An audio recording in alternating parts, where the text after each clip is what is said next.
Hello everyone, we are dealing with the methods for the determination of order of reaction.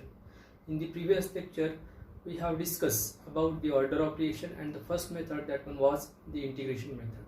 Now in today's lecture, we are going to discuss the second method for the determination of order of reaction, and the name of this method is the Van 't Hoff's differential method. As we know that from the rate law equation, the decrease in concentration of the reactant with respect to time is directly proportional to the concentration of the reactant. For the zero order reaction, first order reaction, second order reaction and third order reaction, on the basis of this definition we can write the rate law equation. For the zero order reaction, the decrease in concentration of reactant with respect to time minus dx upon dt is directly proportional to the concentration of A, where A is our reactant in the reaction, to the power 0. This one is the rate law equation for the zero order reaction. In the same way, we can construct the rate law equations for the first order, second order and third order reaction. Minus dx upon dt directly proportional to the concentration of A to the power 1. For the second order reaction, minus dx upon dt is directly proportional to the concentration of reactant to the power 2. For third order reaction, minus dx upon dt is directly proportional to the concentration of reactant power 3. In the same way, we can say that for the nth order reaction, we can construct the rate law equation. Minus dx upon dt is directly proportional to the concentration of reactant to the power n. So this one is the rate law equation for the nth order reaction. Here the concentration terms we can represent by the C.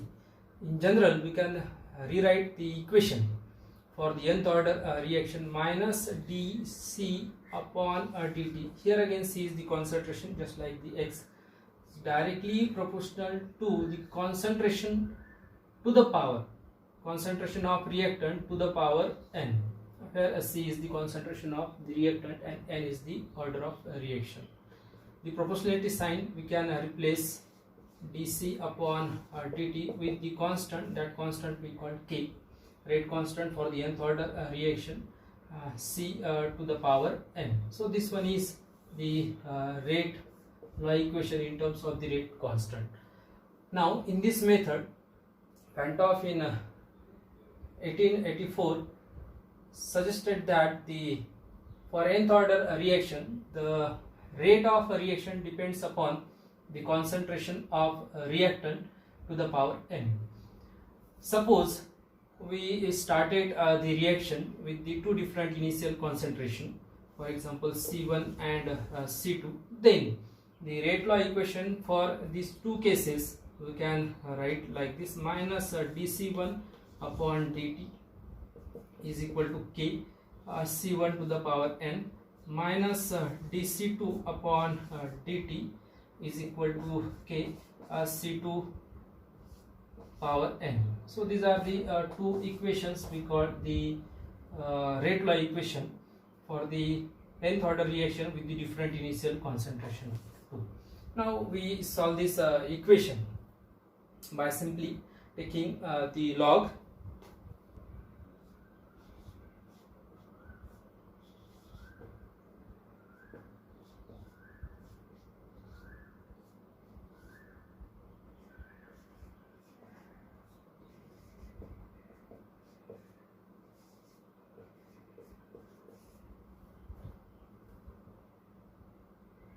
taking log to the equation 1 and 2.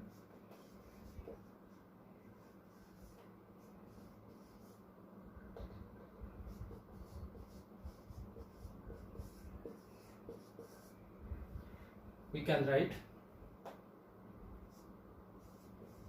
log of minus dC1 upon dt is equal to log of K C1 to the power n. By solving this, we will get log of minus dC1 upon dt is equal to log of k plus log of C1 to the power n. This n comes here in the log, so log of minus dc1 upon dt is equal to log of k plus n log of C1. So this one is the equation number 3.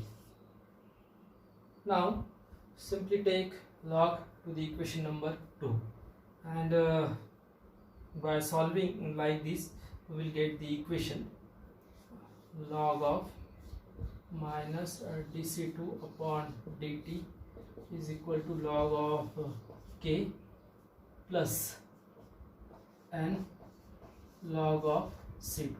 And suppose this one is equation number 4.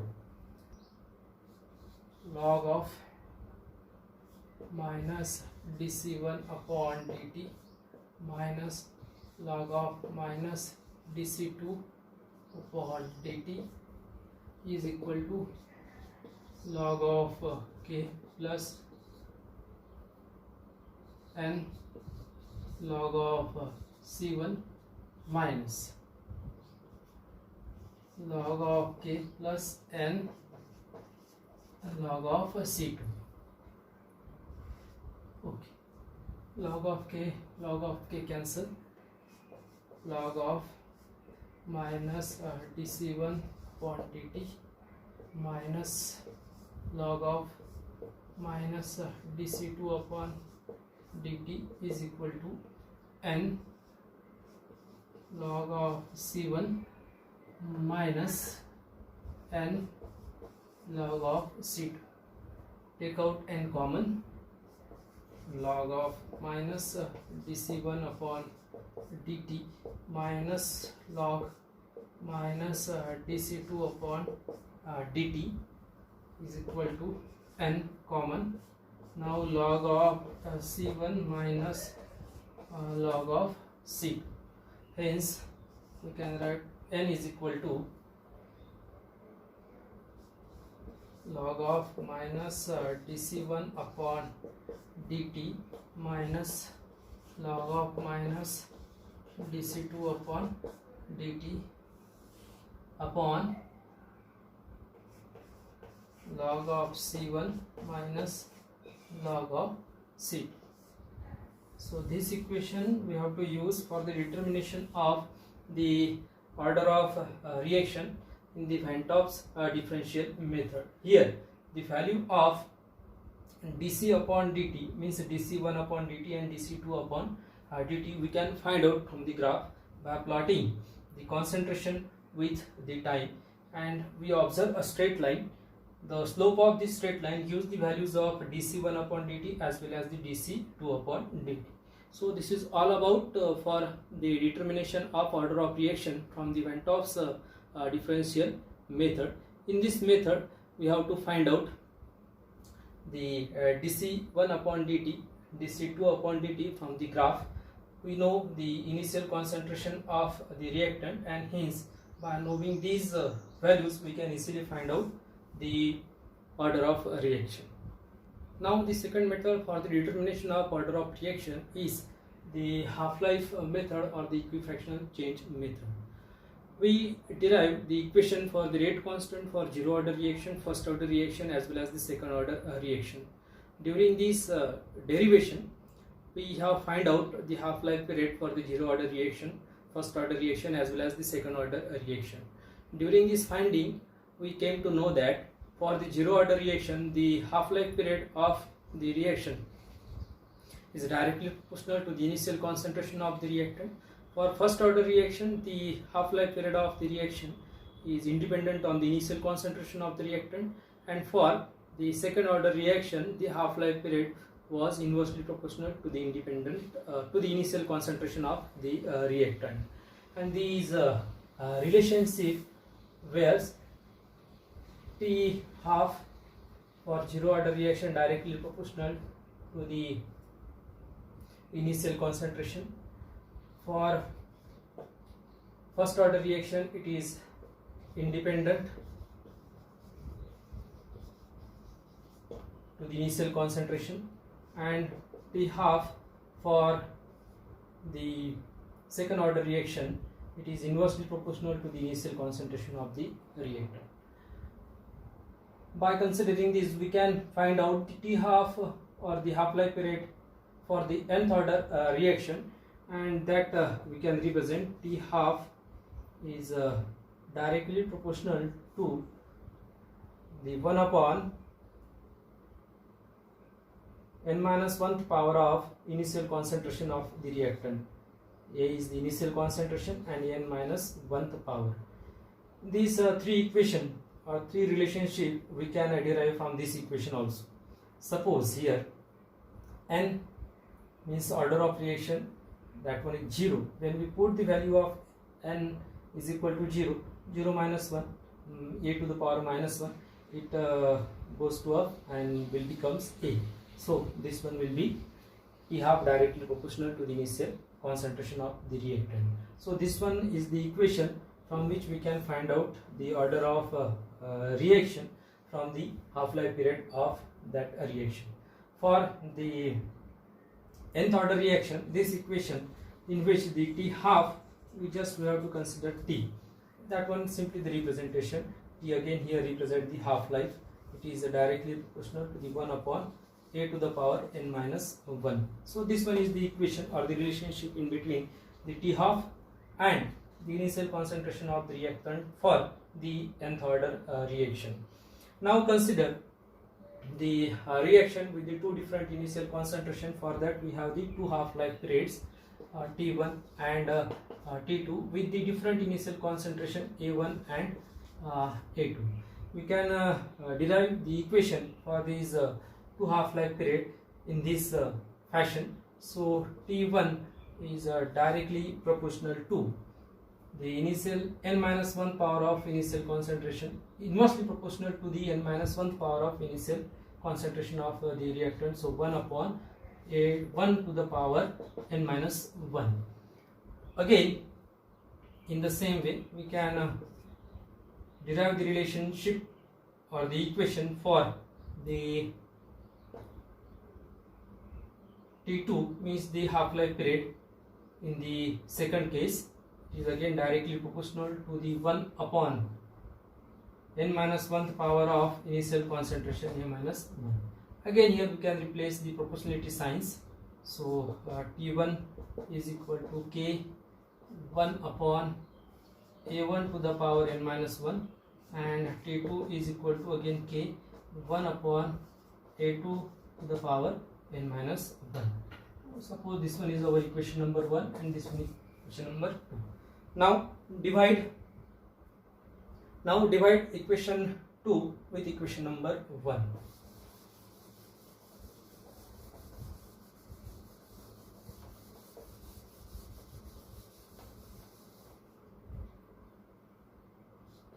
T2 upon T1 is equal to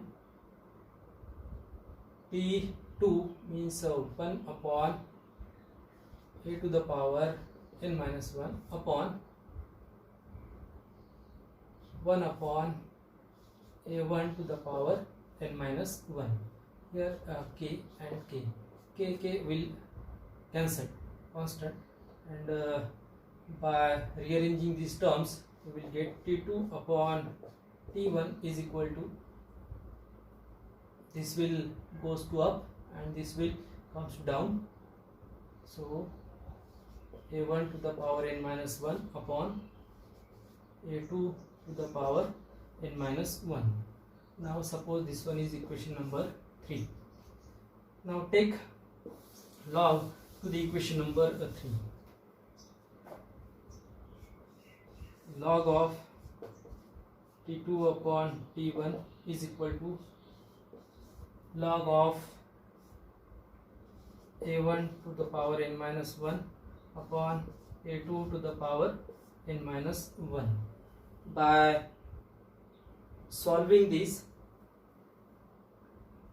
we will get log of T2 minus log of T1 is equal to log of a1 to the power n minus 1 minus log of a2 to the power n minus 1.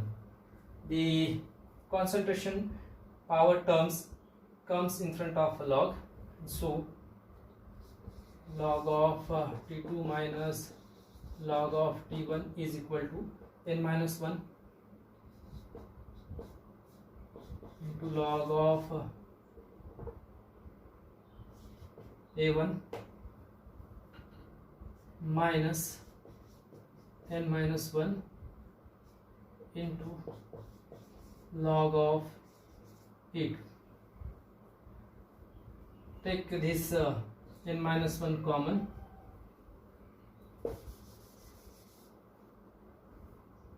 so log of T2 minus log of T1 is equal to n minus 1 to log of A1 minus log of A2.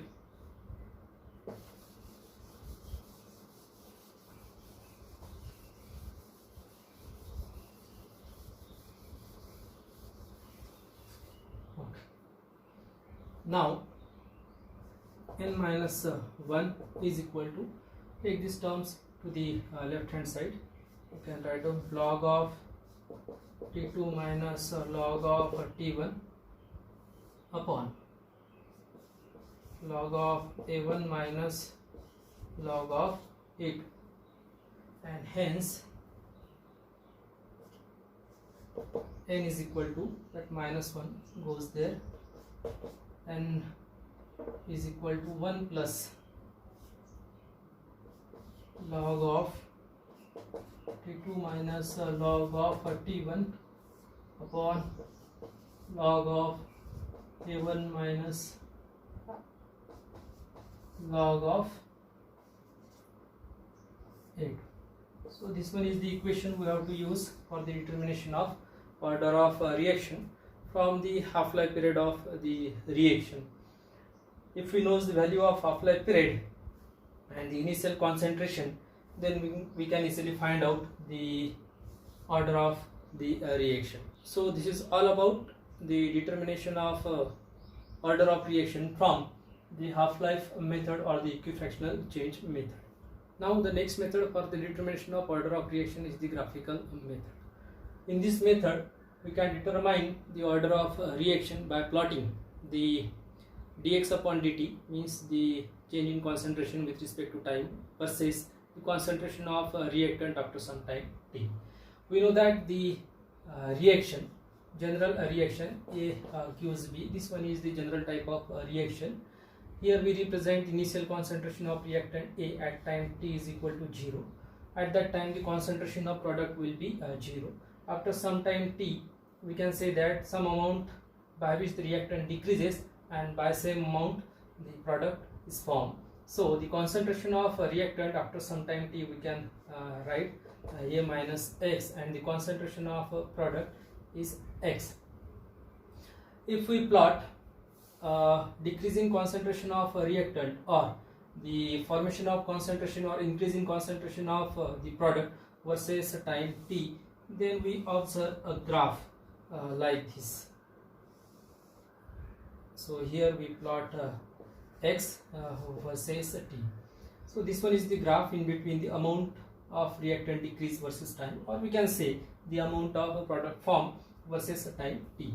The slope of this line, slope of this graph or slope of this curve, we can say that dx upon dt. So we can get the slope of this plot dx upon dt, but this is not possible to find out the slope from such type of curve directly. So we have to consider a point, suppose this one, draw a tangent to this point like this, and it will intersect at the negative scale of the x-axis here with an angle at theta. Now consider a point like this, A, B and C.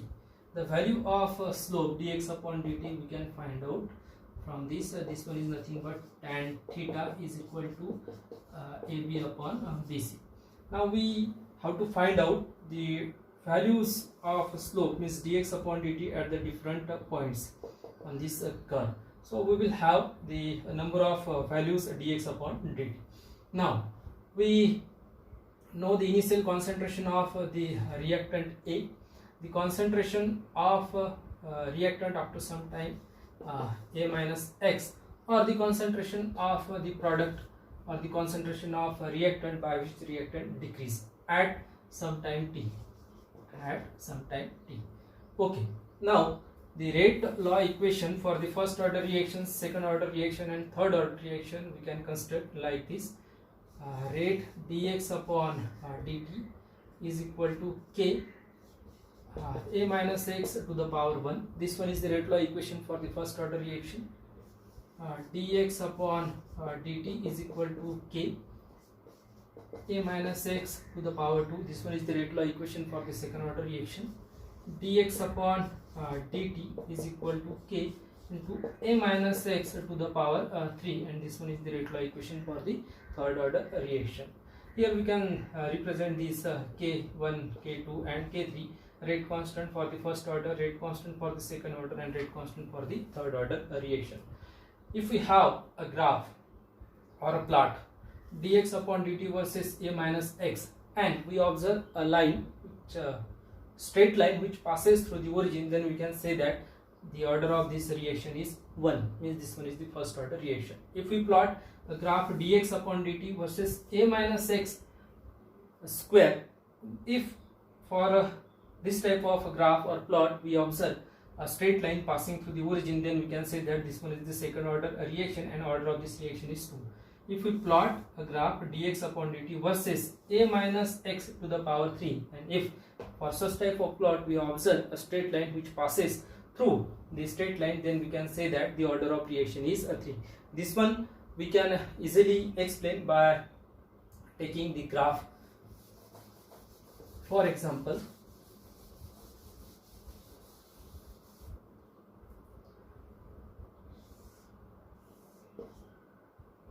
here dx upon dt, and here suppose first is A minus x. We plot a graph in between dx upon dt versus A minus x, means by using this equation. By plotting this graph, if we observe a straight line passing through the origin, then we can say that this reaction is the first order reaction and order of reaction for this one is 1. So this one is the first order reaction. If we plot the graph dx upon dt versus A minus x square, we can write down here A minus x square. So again, if we observe a straight line passing through the origin, then we can say that this one is the second order reaction and order of reaction is 2. If we plot a graph dx upon dt versus A minus x cube, A minus x cube, and again if we observe a straight line which passing through the origin, then we can say that this one is the third order reaction and the order of reaction is 3. So in this way we can find out the order of reaction from the graphical method. In this method we take the concentration of all the reactant except one in large excess, so that we isolate one of the reactant from the remaining one. The rate of reaction is independent on the concentration of those reactant whose concentrations are taken in excess or which are taken in excess. So the reaction rate depends on only one reactant. We will find out the order of reaction with respect to that reactant by any one of the previous method, and we repeat the experiment by changing the concentration of the different reactant, means by keeping the another reactant concentration in large excess and by keeping one of the reactant is a fixed, and in the same way we can find out the order of reaction for the different reactant present in the reaction. Now the total order of this reaction, which gives by taking the sum of order of reaction with respect to the individual reactant. Suppose we have a reaction N1A plus N2B plus N3C, and which gives a product. Then the rate of this reaction or the rate law of this reaction we can write dx upon dt is equal to k this one CA to the CB to the power n2 and CC to the power n3. So this one is the rate law equation. The reactant B and C in large excess, so their concentration never affect the rate of reaction. So we can say that dx upon dt is equal to K Ca to the power n. Now with respect to the reactant A, the order of reaction is n. Now in the second case, keep the concentration of reactant A and C in large excess, or take this reactant A and C in large excess. So again their concentration never affect the rate of reaction. The reactant whose concentration affect the rate of reaction is only B, and for this we again write the rate equation dx upon dt is equal to K, and this one Cb to the power n. Now from this we can say the order of this reaction is n. Now take reactant A and B in large excess by keeping a definite concentration of the reactant C. Now again the reactant A and B never affect the rate of reaction. The rate of reaction only affect by the concentration or the concentration of reactant C or by the reactant C. So the rate equation dx upon dt is equal to K and Cc to the power n3. So with respect to reactant C, the order of reaction is n3. So in this way we have to find out the order of reaction with respect to the individual reactant by keeping other reactants in excess, and so the total order of this reaction we obtain by taking the sum of orders of reaction with respect to the different individual reactant. For example, for such type of reaction, the order of reaction n is equal to the order of reaction with respect to the reactant A, order of reaction with respect to the reactant B, plus order of reaction with respect to the reactant C. So in this way, in this method we have to consider all the reactant in excess except one and find out the order of reaction with respect to that reactant. Now consider the another case in which the other reactant concentrations are considered in excess and find out the order of reaction with respect to another one. In this way repeat the experiment several times and find out the order of reaction with respect to the different reactant. The total order of reaction we can find out by taking simply the sum of order of reaction with respect to the individual reactant. So this is all about the determination of order of reaction. So in this topic we have discussed about the determination of order of reaction. We discussed 5 methods for the determination of order of reaction. The first one was the integration method, second one was Van 't Hoff's differential method, third one was the equifractional change method or the half-life method, fourth one was the graphical method, and the fifth one is the Ostwald isolation method. So all these methods are useful for the determination of order of reaction.